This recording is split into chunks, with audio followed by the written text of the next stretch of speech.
You're listening to AI PRISM from Seoul Economic Daily. It's Friday, May 22. I'd like to share some thoughts about CEOs. Imagine a single talent retention strategy that just instantly locks up 37 trillion, roughly 26.4 billion US dollars in capital for just one single year.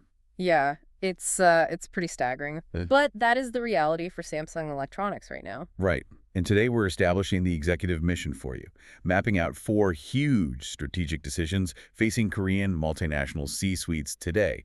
We're looking at capital allocation, talent retention, and, well, massive macroeconomic risk. Exactly. And that 37 trillion one figure for 2026, it's just to cover Treasury stock vesting. Over a 10-year period, right, for their semiconductor staff. Right, yeah. It's a really aggressive strategy designed to halt intellectual property brain drain. Okay, let's unpack this because it's a brilliant golden handcuffs talent strategy, but it acts like a multi-decade fire hose, just draining capital away from M&A and dividends. Oh, absolutely. And it's not just contained to Samsung either. Oh, really? No, this deal has triggered a whole cascade of similar percentage of profit bonus demands at places like Kia, HD Hyundai, and Doosan Enerbility. Wow.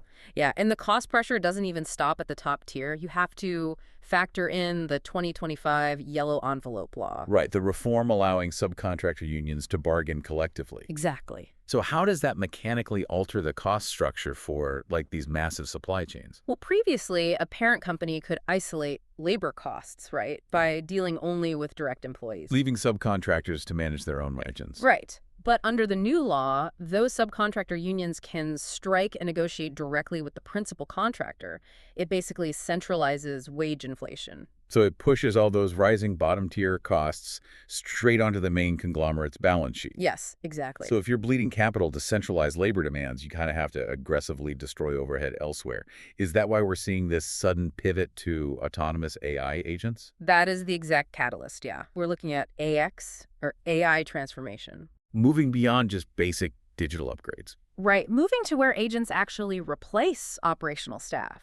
Like Hyundai Motor Group's AMI agent now executes comprehensive competitor analyses in tens of minutes. Instead of 10 hours. Exactly. And Samsung is pushing this even further. They're engineering their system ops to require less than 20% human involvement. That's wild. And notably, the large family-controlled conglomerates, they're keeping these capabilities strictly internal, or they're co-developing exclusively with hyperscalers. Here's where it gets really interesting, though.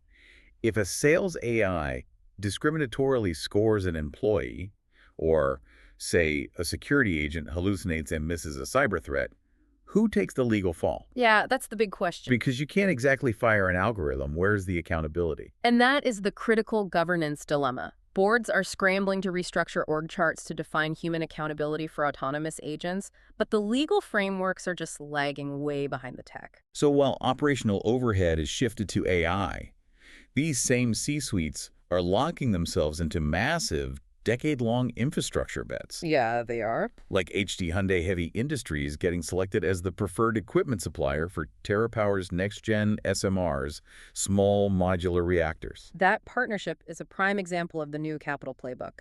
But HD Hyundai only made, a $30 million equity bet back in 2022? In heavy industry, $30 million is a rounding error. It really is, yeah. So how does early equity for a preferred manufacturing role, is that the definitive new CapEx template? It is, because it wasn't about the cash volume, it was about timing and capacity commitment. By injecting early-stage equity during TerraPower's development phase, Hyundai basically secured an exclusive seat at the table. To co-design the manufacturing tolerances. Exactly. They bought the intellectual and strategic integration rights before the final blueprints were even drawn. That's clever. But funding those long-term SMR or AI build-outs requires a predictable cost of capital. And right now, predictability is completely evaporating. Oh, the macroeconomic environment is incredibly hostile right now. The Korean Producer Price Index just hit a 28-year high. Which pushes the Bank of Korea, the central bank, to potentially hike rates by July. Right.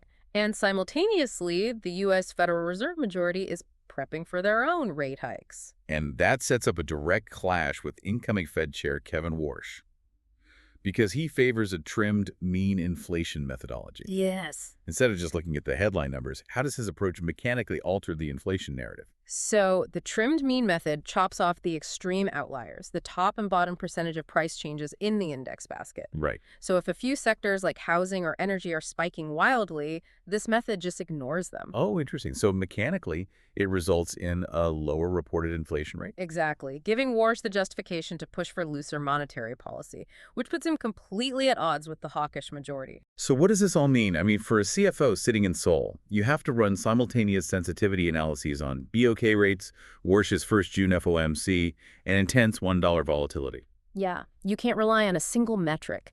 And here's one final thought to factor into those analyses. There is historically a 1 to 3 month lag between those soaring producer prices and consumer prices. Oh, wow. Okay. Meaning corporate margin compression is mathematically projected to peak in the third quarter, which is the exact moment those massive, newly centralized labor contracts hit the books. That's today's AI PRISM, CEOs. This episode was produced with AI assistance based on Seoul Economic Daily reporting and reviewed by a human editor. AI PRISM is a WAN-IFRA award-winning series. We'll be back tomorrow. You've been listening to AI PRISM from Seoul Economic Daily.